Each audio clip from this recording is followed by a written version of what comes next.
Hello guys, मैं हूं संतोष जावरिया और आप देख रहे हैं अनुपम एजुकेशन चैनल। हमारे चैनल पर आपका हार्दिक हार्दिक स्वागत है। आज के इस वीडियो में हम आपको प्री बोर्ड एग्जामिनेशन 2020-21 क्लास 12 के जनरल इंग्लिश क्वेश्चन पेपर के क्वेश्चंस के आंसर बताने जा रहे हैं। चलिए तो बिना विलंब किए हम वन बाय वन इन प्रश्नों के आंसर्स बताते हैं। सबसे पहला प्रश्न हमारे सामने इस तरह से है, जिसमें लिखा गया है, इंस्ट्रक्शन दिया गया है, read the passage carefully and answer the questions given below. तो यहाँ पर एक पैसेज है जिसे आपको पढ़ना है। पैसेज को पढ़कर उसके आधार पर आपको जवाब देना है। This passage totally depend on the nationalism of India और ऑफ एनी कंट्री। देखिए यहाँ पर को आप पढ़ना है और इसके आधार पर आपको समझना है कि बेसिक जो थीम क्या है। चलिए तो यहाँ पर nationalism is the symbol of, तो ये क्या है, ग्रोथ है। जैसा कि आपने पैसेज को पढ़ा होगा तो उसमें ग्रोथ बताया है कि इसका सिंबल है, ग्रोथ का सिंबल है। नेक्स्ट क्वेश्चन हमारा आता है, culture is essential good but becomes static. ये इसका राइट आंसर है। और उसके बाद में we can find, next question है, we can find balance when turn to economics, history, culture और जियोग्राफी। तो इसका राइट आंसर क्या है, इकोनॉमिक्स है। उसके बाद में the word starve in the passage means, तो वो क्या होता है, hunger, poverty, lack of strength, disease. तो इसका राइट आंसर कौन सा है, हंगर है। इसके बाद नेक्स्ट क्वेश्चन की ओर चलते हैं। नेक्स्ट क्वेश्चन इस तरह से है, according to Nehru nationalism is a phenomena. इस तरह घटना है। तो देखिए इसमें यहाँ पे आंसर दिए, नेचुरल, कल्चरल, क्यूरियस, इथिकल। तो देखिए क्यूरियस इवेंट है या क्यूरियस फिनोमेना है, ये बताया गया है। उसके बाद में what is the verb form of conclusion. Conclusion का वर्ब फॉर्म क्या है, तो conclude is the verb form of conclusion. The right answer of this question is second. And next question है, it is fully to talk culture when human beings starve and die, when the burden is not equally shared, culture becomes aggressive, nationalism becomes successful। तो इसका right answer है first, human beings starve and die. उसके बाद चलते हैं next question की ओर। Next question इस तरह से है, the noun form of tolerate. तो टॉलरेट का नाउन फॉर्म क्या है, तो यहाँ पे लास्ट में ऑप्शन दिए गए हैं। तो नाउन फॉर्म इसका है टॉलरेंस। टॉलरेंस इसमें कौन सा दिया, फर्स्ट दिया है, इसलिए ये फर्स्ट वाला आंसर इसका सही है। उसके बाद में नेक्स्ट क्वेश्चन है, when does a society become static.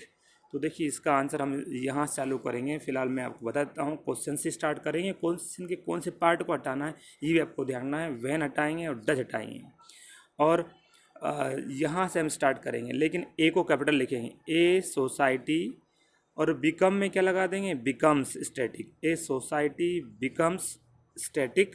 और उसके बाद हम उस पैराग्राफ के अंदर चलते हैं। ये होगा, ए सोसाइटी बिकम्स स्टैटिक, और उसका लिखना है यहाँ से व्हेन, और लुक्ड को लुक्स में कर देंगे, वैन और लुक में कल्चर कर देंगे, कल्चर। तो क्या हो जाएगा, a society becomes static when culture looks from A wrong point of view. ये हमारे क्वेश्चन का राइट आंसर होगा। उसके बाद नेक्स्ट क्वेश्चन की ओर चलते हैं। इसके बाद नेक्स्ट क्वेश्चन हमारा इस तरह से है, जिसमें लिखा गया है, read according to Nehru when it is fully to talk about culture of our god. तो इसका आंसर आपको लिखना है अकॉर्डिंग टू नेहरू। उसका लिखना है it is fully to talk about culture of our god. और हमें यहाँ पर क्वेश्चन के अंदर ही जो पार्ट दिया गया है, when human beings starve and die, question से लिखना है, या यहाँ से आप यहाँ तक भी लिख सकते हैं, ये भी आपका सही आंसर होगा। इसके बाद नेक्स्ट क्वेश्चन की ओर चलते हैं। नेक्स्ट क्वेश्चन आपका जो आता है क्वेश्चन नंबर 2 आता है, जिसमें लिखा है read the following passage and answer the questions carefully given below. तो ये आपको पैसेज पढ़ना है और इसमें make a note in points from the above passage using abbreviations where necessary. जहाँ पे आवश्यक हो वहाँ पे एब्रीवेशंस यूज़ करना है। और सेकेंड पार्ट में लिखा right A summary of the above passage in about 50 to 60 words, suggest a suitable title for also it.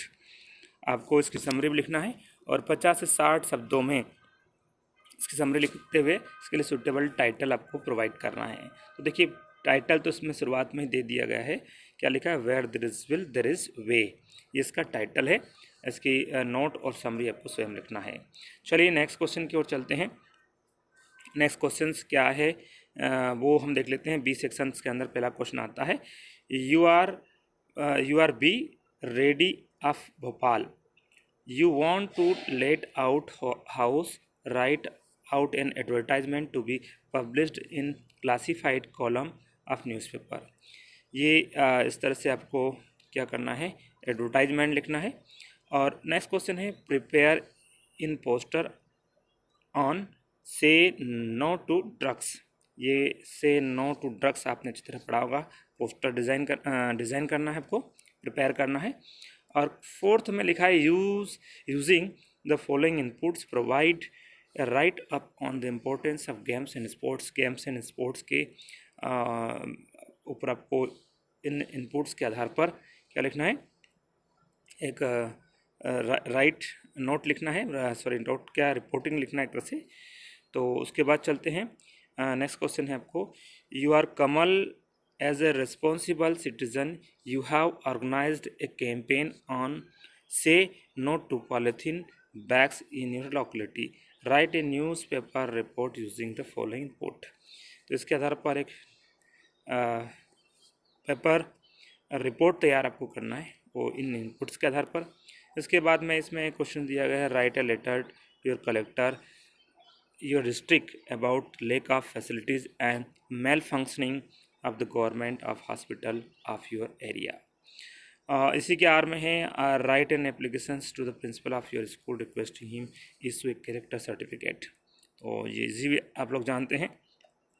Right a letter to your friend inviting him your elder brother marriage. Elder brother की marriage में invite करने के लिए पत्र लिखिए। Write letter to your father requesting him to permit you to attend your tour Mandu. अपने पिता को एक पत्र लिखें, मैं मांडू के लिए परमिशन आप लें। उसके बाद में अगला क्वेश्चन आ रहा है, write an article on main computer and mobile for your school magazine using following inputs, so many technical devices. ये इस तरह से पॉइंट्स दिए गए हैं। और इसी के आर में जनरली जो क्वेश्चन आप अटेंड करते हैं वो है, write an essay on any of the following topics. ये साइंस ए ब्लेसिंग और काज, कोविड-19, value of games and sports, green India and clean India. तो यहाँ पर ये क्वेश्चन आप स्वयं अटेंड करेंगे, लेकिन यहाँ पर मैं आपको बताने वाला हूँ ग्रामर। ध्यान दीजिए, ग्रामर का क्वेश्चन नंबर 8 है। ग्रामर क्वेश्चन नंबर 8 में क्या लिखा है, fill in the blanks with the help of the correct alternatives given in brackets any 5। I have place, देखिए मैनी और मच दो ऑप्शन आपके सामने दिए गए हैं। प्लेस इज काउंटेबल, और काउंटेबल इसलिए क्या लिखेंगे, हम मैनी लिखेंगे। क्या आएगा, मैनी। तो हमारा सेंटेंस क्या हो जाएगा, I have seen many places. इसका नेक्स्ट क्वेश्चन आता है, माई ब्रदर इज इंजीनियर। हमारे सामने दो ऑप्शन है, ए एन, इंजीनियर, इंजीनियर ये वोवेल साउंड है, इसलिए हमें यहाँ क्या करना पड़ेगा, एन का यूज़ करना पड़ेगा। My brother is an engineer, यहाँ पर एन सही रहेगा। उसके बाद नेक्स्ट क्वेश्चन की ओर चलते हैं, यू स्टॉप स्मोकिंग। तो यहाँ पर बहुत कंपलसरी है, इसलिए यू मस्ट स्टॉप स्मोकिंग, यहाँ पे आपको लगाना पड़ेगा। राम प्रिफर्स मिल्क टी, देखिए प्रिफर वर्ड जो है इसके बाद में जो आपको देन और टू में से टू का उपयोग करना पड़ता है। ध्यान ना, प्रिफर के बाद में टू नहीं आता, देन नहीं आता, टू आता है। और भी कुछ वर्ड है, जैसे प्रिफर है, सीनियर है, जूनियर है, इन्फेरियर है। इन वर्ड्स को आपको ध्यान रखना है, इनके बाद आने वाला जो कंजक्शन है वो देन ना होकर क्या आता है, टू आता है, ये आपको ध्यान रखना है। उसके बाद चलते हैं आई हैव फ्रेंड्स। तो फ्रेंड्स क्या काउंटेबल है, इसलिए क्या लिखना पड़ेगा, आई हैव मैनी फ्रेंड्स, आपको यहाँ पर लिखना पड़ेगा, मैनी सही रहेगा। उसके बाद में we are going a match today. तो वी आर गोइंग और गोइंग के बाद में टू आया है तो उसके बाद वर्ब का फर्स्ट फॉर्म ही आता है। तो we are going to play a match today. ये ध्यान ना, गोइंग टू का प्रयोग हम जब करते हैं तो गोइंग टू का मतलब कहीं जा नहीं रहे होते हैं, निकट भविष्य में कोई कार्य करने वाले होते हैं। We are going to play, we are going to eat, we are going to watch, ऐसे बहुत सारी चीज़ हो सकती है। तो उसमें गोइंग टू के बाद जो वर्ब आती है उसमें फर्स्ट फॉर्म ही आता है। नेक्स्ट क्वेश्चन है the building has down. The building has down, तो हैज़ के बाद क्या आता है, वर्ब का थर्ड फॉर्म आता है, fallen. The building has fallen down, इस तरह से इसमें फॉलन आएगा। उसके बाद नेक्स्ट क्वेश्चन है do as directed any five. His brother sold all the gold. मैं क्वेश्चन विथ हाउ मच।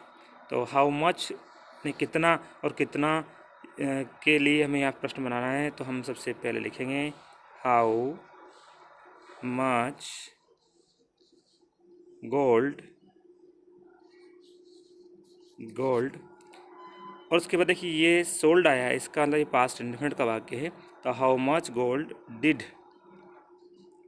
उसके बाद हिज ब्रदर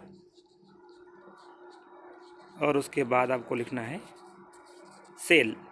ये सोल्ड का क्या कर देंगे, सेल कर देंगे और लास्ट में इंटरोगेटिव मार्क लगाएंगे। तो क्या हो जाएगा, how much gold did his brother sell, इसका राइट आंसर होगा। उसके बाद में नेक्स्ट क्वेश्चन हमारे सामने आता है I know the boy change the voice. तो इसका होगा वॉइस चेंज करने के लिए द बॉय। उसके बाद में ये प्रेजेंट इंडेफिनिट का वाक्य है, इसलिए द बॉय इज़ और नॉन। नो का थर्ड फॉर्म क्या होता है, नॉन और नॉन के बाद बाय नहीं आता, इसमें टू लगता है। जनरली जो बाय लगाते हैं ना, ये बी वाई बाय, ये बाय नहीं आता, इसमें क्या आता है, टू आता है। ये विशेष फोकस करने वाली बात है और इसीलिए शायद इस वाक्य को पूछा गया है कि विद्यार्थी को ये पता है या नहीं कि generally by me by him हम लगाते हैं, बाय न लगते हुए टू लगता है। नो के साथ आपको विशेष कर ध्यान रखना है। तो the boy is known to me, इसका क्या हो जाएगा, राइट होगा। उसके बाद चलिए he is my brother he is wearing red shirt.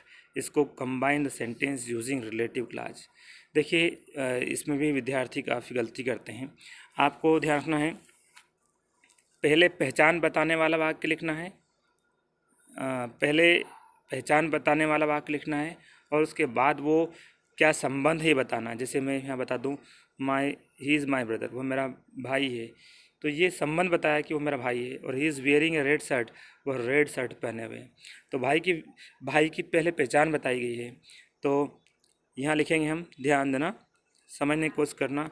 इसमें हम क्या करेंगे, हम इसमें सेकेंड वाला पार्ट जो ये वाला है इसको पहले लिखेंगे ही, और उसके बाद क्या लिखेंगे, ही हु इज़ वियरिंग, ये पूरा लिख देंगे,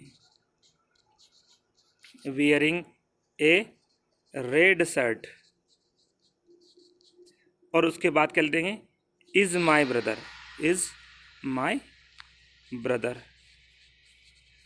इस तरह से होगा। अब इसमें एक बात और ध्यान लीजिए, ही के स्थान पे हम द बाय लिख सकते हैं या द मैन।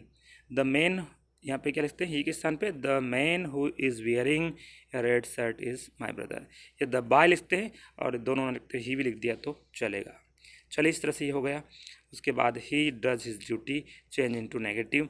तो इसका नेगेटिव बनाने के लिए देखिए क्या लिखेंगे, he does not do his duty. यदि आपने ध्यान दिया हो तो ये 9th 10th 11th सभी में ये इस तरह का प्रश्न जनरली पूछा जाता है नेगेटिव कन्वर्ट करने के लिए। तो डज नॉट, जब यहाँ पे डज डू और डिड आया हो तो डज नॉट करके डू और लगा देना है। आप लोगों को विशेष बात का फोकस करना है। इसके बाद में नेक्स्ट सेंटेंस है he gets salary he starts spending it. No sooner than का प्रयोग करना है। सबसे पहले हम लिखेंगे नो सुनर। उसके बाद में हमें उस वाक्य को पहले लिखना है जिससे घटना की शुरुआत होती है। जैसे ही गेट्स सैलरी, जैसे ही उसे सैलरी मिलती है वो उसे खर्च करना प्रारंभ कर देता है। सैलरी मिलती है, खर्च करना प्रारंभ कर देता है। तो पहले क्या मिलेगी? सैलरी। तो नो सूनर, और उसके बाद में ये वाला सेंटेंस लिखा है। लेकिन नो सूनर की एक विशेषता होती है, इसके जस्ट बाद में हमेशा हेल्पिंग वर्ब आती है। इस टेंस की हेल्पिंग वर्ब क्या होगी? इसमें एस लगा है, यानी ये प्रेजेंट इंडेफिनिट का, इसलिए इसकी हेल्पिंग वर्ब क्या होगी? डू डज में से होगी। लेकिन ही के साथ क्या लगता है? डज लगता है। तो नो सूनर डज ही। अब आपको ध्यान ना, गेट से नहीं लिखेंगे, अब क्या लिखेंगे? ही गेट सैलरी, और उसके बाद क्या लिख देना है? देन। देन के बाद अगला वाक्य कौन सा बच्चा है वो पूरा लिख देंगे। Then he starts spending it, ये पूरा हम लिख देंगे। ये आपको ध्यान रखना है। चलिए एक बार फिर से बता देते हैं। सबसे पहले नो सूनर लिखेंगे, ये लिख दिया नो सूनर। उसके बाद में हम लिखेंगे डज और ही गेट सैलरी। उसके बाद देन करके बाद वाला वाक्य ये पूरा लिख देंगे। इस तरह से ये हो जाएगा। अब चलते हैं सेक्शन सी की ओर, सेक्शन डी की ओर। सेक्शन डी में क्या लिखा गया है? यहाँ पे लिखा है read the following extract and answer the questions given below. Can I admire the statue great when living man starve at its fit? Can I admire the park green tree A roof from homeless misery? तो इसमें जो questions दिए गए हैं उनके आपको answer देना है। तो देखिए पहला क्वेश्चन हमारे सामने इस तरह से है, name of the poem of this poem. तो इस name of the poet of this poem, तो इसके जो पोएम है उसके पोएट का नाम है W.H. डेविस। इसका राइट आंसर है। The meaning of the word starve, starve का मतलब क्या होता है? डाई ऑफ हंगर, भूख से मर जाना। उसके बाद लिखा है, नेक्स्ट क्वेश्चन इस तरह से है, तो नेक्स्ट क्वेश्चन इस तरह से है, why does the poet say that he can not admire the statue great? तो इसका हमें आंसर लिखना है the poet says, why does हटा देंगे और उसके बाद क्या लगा देंगे? से को क्या कर देंगे? इस से के स्थान पर हम क्या कर देंगे? सेस कर देंगे।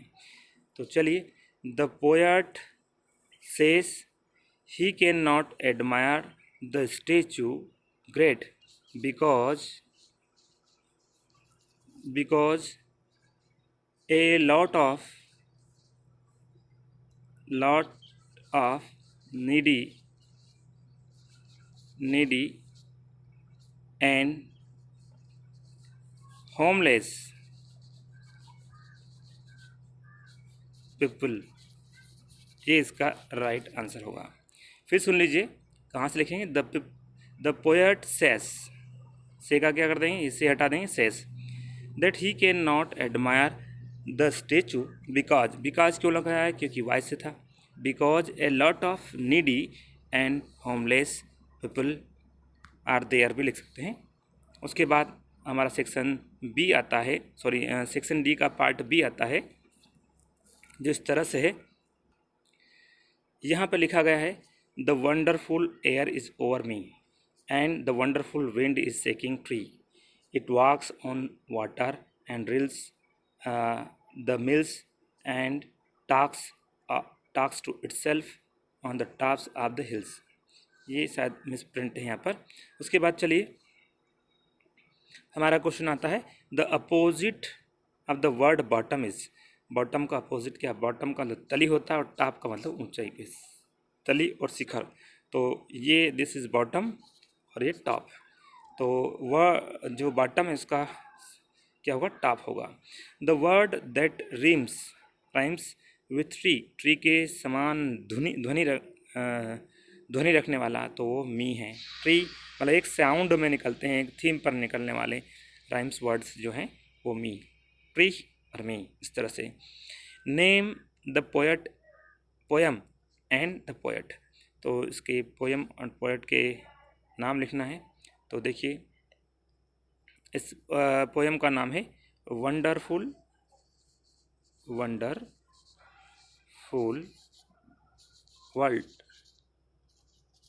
वंडरफुल वर्ल्ड जो है वो पोयम का नाम है। और पोएट का जो नाम है वो है विलियम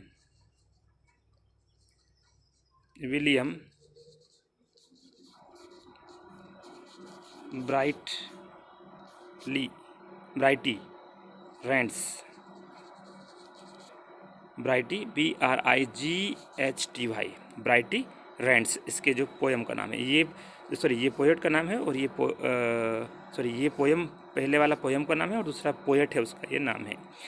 इस तरह से आपने देखा। और ये जो क्वेश्चन हैं जो आप देख पा रहे हैं ये आपके टेक्स्ट बुक के हैं, जो हमेशा प्रश्न पत्र में आपको दिखाई देते हैं, और मुझे लगता है कि वार्षिक परीक्षा में भी इसमें से 50% कोर्स कम से कम आपको आएगा। देखिए, एक अंतिम प्रश्न की मैं चर्चा ज़रूर करूंगा, क्योंकि मेरा चुनिंदा प्रश्न है और मैं चाहता हूं कि आप इसको पूरी तरह ध्यान दें, क्योंकि हो सकता है कि इस बात को अपने जीवन में उतार लें तो हो सकता है कि आप जीवन में सफल हो जाएं। और वो इस प्रश्न को मैं अधिकतर लाइक करता हूं। Right the central idea of the poem the risk. जो रिस्क पोएम है उसका सेंट्रल आइडिया क्या है? तो देखिए, जो सेंट्रल आइडिया ये है कि the greatest risk in the life is that not to take any risk in the life. ये इसका राइट आंसर होगा। और इसके भाव को भी अपने जीवन में आप जहन में उतार लेना है कि मैंने क्या कहा है। जीवन की सबसे बड़ी रिस्क यही है कि उसमें कोई रिस्क ना लेना ही जीवन की सबसे बड़ी रिस्क है। तो आप रिस्क लीजिए, मतलब नहीं समझ में आता है तो भी रिस्क लीजिए, पढ़ना है तो पढ़ना है। और निश्चित रूप से यदि आप इसका प्रयास करते हैं तो आप सफलता प्राप्त कर लेते हैं। हमारे इस वीडियो को देखने के लिए आप लोगों का बहुत बहुत धन्यवाद साथियों। जय हिंद, जय भारत।